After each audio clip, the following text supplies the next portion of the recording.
हाँ जी students, good morning. आज हम करेंगे एक्सरसाइज 9.5। चलिए देखिए, फर्स्ट सम क्या है हमारा।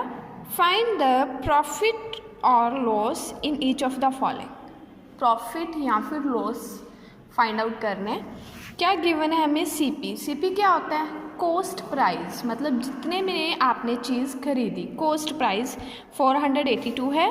एसपी सेलिंग प्राइस, जितने में बेची। एसपी है 500 ठीक है। अब देखो, जब हमारा एसपी बड़ा होता है सीपी से, यानी कि कम में चीज़ लेके ज़्यादा में बेची होती है, तो हमें क्या होता है? प्रॉफिट होता है। तो एसपी से सीपी माइनस कर देंगे, बड़े से छोटा माइनस होता है ना, ठीक है। बस इसमें ऐसे ही याद रखना है कि बड़े से छोटा माइनस करना है, फिर चाहे वो प्रॉफिट है या लॉस है। ओके। उसके बाद 500 में से 482 माइनस कर दिए, ₹18 हमारे पास क्या आ गया? प्रॉफिट आ गया, ठीक है। इसके साथ के आपके पास देखिए यहाँ पे सेकंड सम है। सेकंड में क्या है? सीपी 1500 है, एसपी 1200 है, तो बताओ क्या होगा? लॉस है ना, कॉस्ट प्राइस ज़्यादा है सेलिंग प्राइस से, तो क्या आ जाएगा? लॉस का फाइंड आउट कर लोगे, ठीक है। थर्ड क्वेश्चन है, फोर्थ क्वेश्चन है, ये आप लोग खुद कर लोगे, बहुत ज़्यादा ईजी है। अब सेकंड पार्ट देखो, फाइंड द प्रॉफिट और लॉस परसेंट। पहले सिंपल प्रॉफिट और लॉस फाइंड आउट करने के लिए बोला था, अब प्रॉफिट और लॉस परसेंट फाइंड आउट करना है, ठीक है। कैसे करेंगे? सिंपल सीपी दे रखा है, लॉस दे रखा है, ठीक है।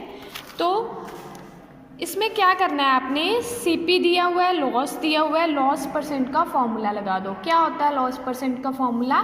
Loss upon cost price multiply 100।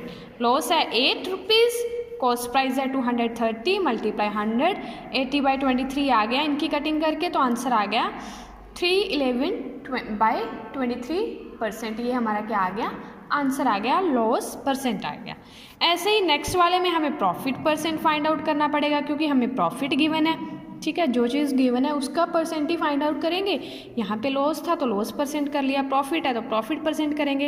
इसमें क्या है? सेम रहेगा, बस लॉस की जगह प्रॉफिट आ जाएगा। प्रॉफिट अपॉन सीपी मल्टीप्लाई 100, तो इसकी कटिंग करके ये हमारे पास क्या आ गया? आंसर आ गया, ठीक है। इसके बाद ये 3 सम है, ये आप खुद करोगे, 3 नहीं 2 बचते हैं, ये आप खुद कर लेना। अब स्टेटमेंट सम करते हैं, ठीक है। थर्ड सम देखो, a man buys an old house for ₹3 lakh. A man, उसने एक ओल्ड हाउस, पुराना घर खरीदा, कितने में? 3 लाख में। उसने ही स्पेंड ₹65,000 ऑन इट्स रिपेयर। उस घर की रिपेयर, मुरम्मत करवाई, कितने में? 65,000 में। And sells it for ₹3,25,000। Repair करवा के उसने दोबारा उस घर को बेच दिया, कितने में? 3,25,000 में, ठीक है।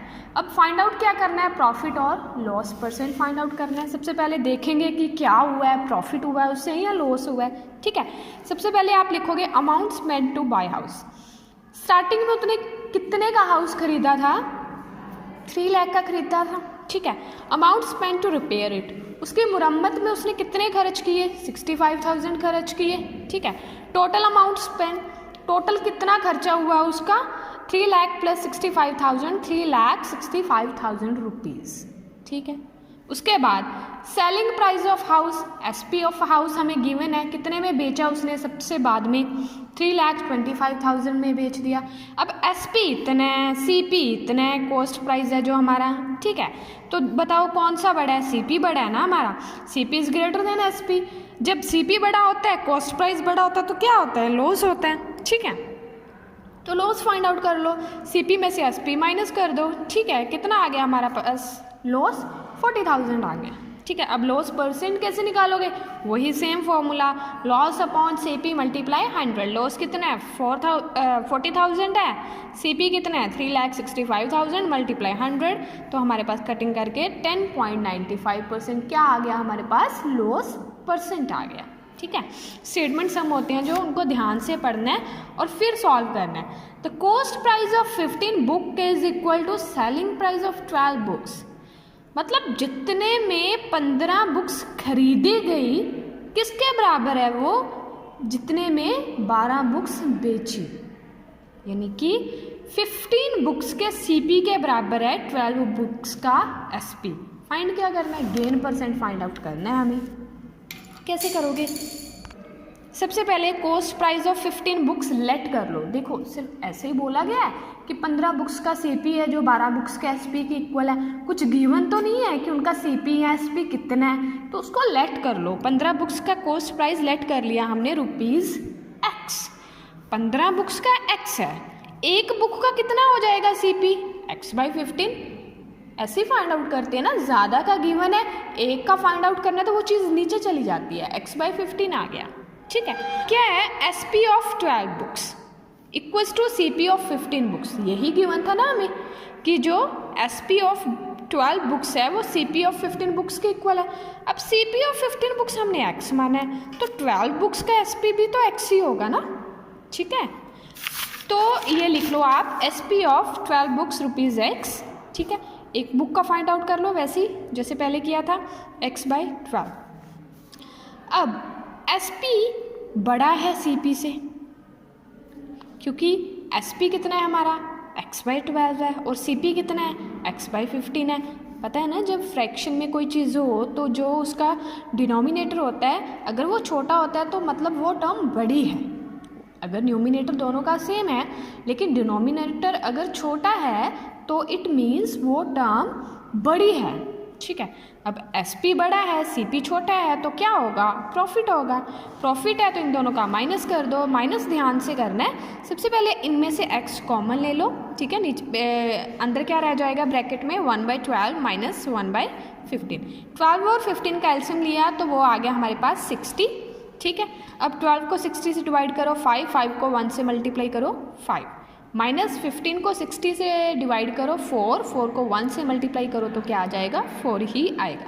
5 - 4 1, तो X ब्रैकेट 160 आ गया, तो X/60 आ जाएगा ना।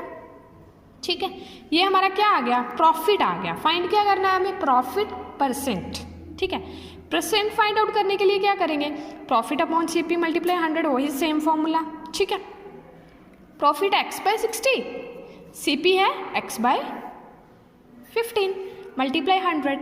अब जब ये चीज़ ऊपर जाती है तो मल्टीप्लाई में होके इसका क्या हो जाता है, रेसिप्रोकल हो जाता है। जैसे 15 ऊपर आ जाएगा, X नीचे आ जाएगा, मल्टीप्लाई 100 तो है ही है, तो इसकी कटिंग कर दो, X के साथ X कट हो गया, 15 4 = 60, 4 1 = 4, 25 4 = 100, तो हमारे पास 25% क्या आ गया, प्रॉफिट परसेंट आ गया।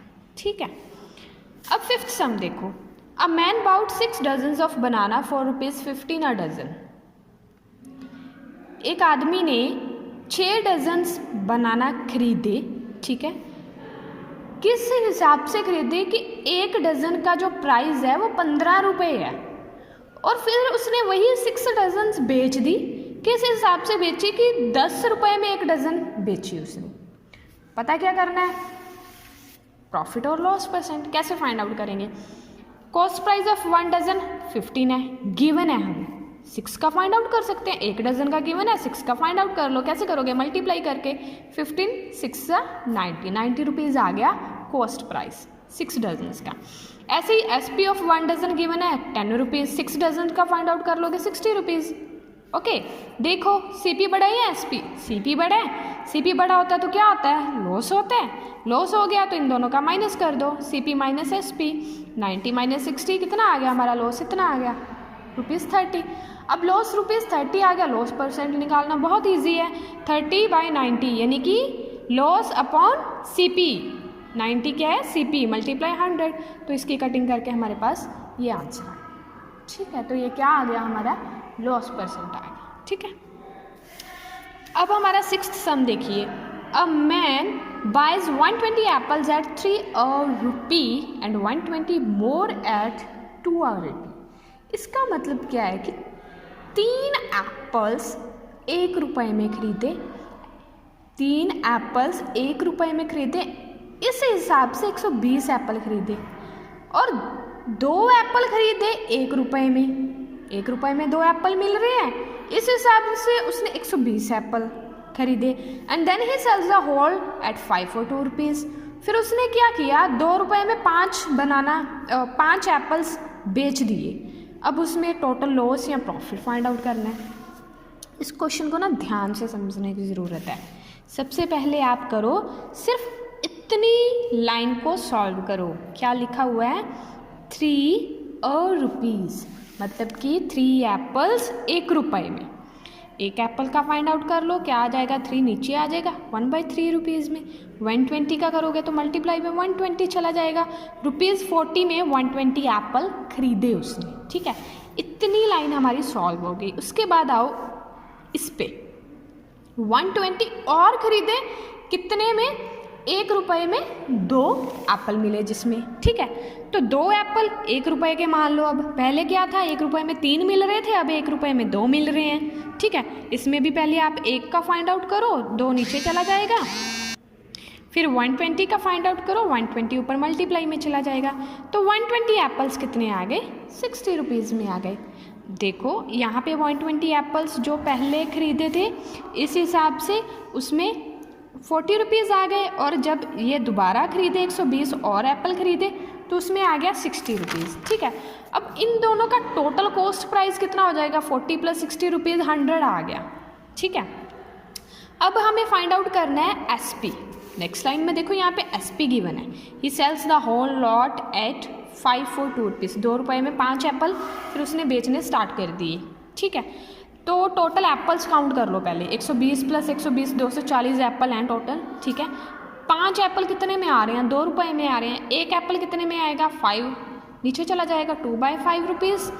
240 एप्पल, पूरे एप्पल्स का इकट्ठा ही फाइंड आउट कर लेंगे ना अब, क्योंकि SP में तो सिर्फ एक ही गिवन है। CP तो हमने इसलिए अलग अलग फाइंड आउट किया था क्योंकि एक जगह वहाँ 2 रुपये के 3 एप्पल मिल रहे थे, एक जगह 1 रुपये के 2 एप्पल मिल रहे थे, इसलिए अलग अलग से फाइंड आउट किया था। अब SP में तो ऐसा नहीं है, SP में तो सिर्फ एक ही स्टेटमेंट गिवन है, ठीक है। तो हमने दोनों का प्लस कर लिया, 240 एप्पल का हमने फाइंड आउट कर लिया, तो 96 रुपीज़ में बिक रहे हैं, ठीक है। अब CP था 100, SP है 96, बड़ा कौन सा है? CP बड़ा होता है तो क्या होता है? लॉस होता है। अब लॉस है तो क्या करोगे? CP में से SP माइनस कर दो। 100 में से 96 माइनस किए तो क्या आ गया? 4 रुपीज़ हमारा क्या हो गया? उसको लॉस हो गया, 4 रुपये का लॉस हो गया उसको। अब लॉस परसेंट फाइंड आउट करना कैसे करोगे? Loss upon CP multiply 100। CP कितना है? 100 है, तो 100 से 100 कट आ गया, 4%। क्या आ गया हमारे पास? लॉस आ गया, ओके। तो 6th सम तक हमने कंप्लीट कर लिए हैं। अगर आपको कोई डाउट है तो आप मुझे पूछ सकते हो मेरे नंबर पे मैसेज या कॉल करके, ओके। नेक्स्ट सम हम नेक्स्ट क्लास में करेंगे। Thank you class.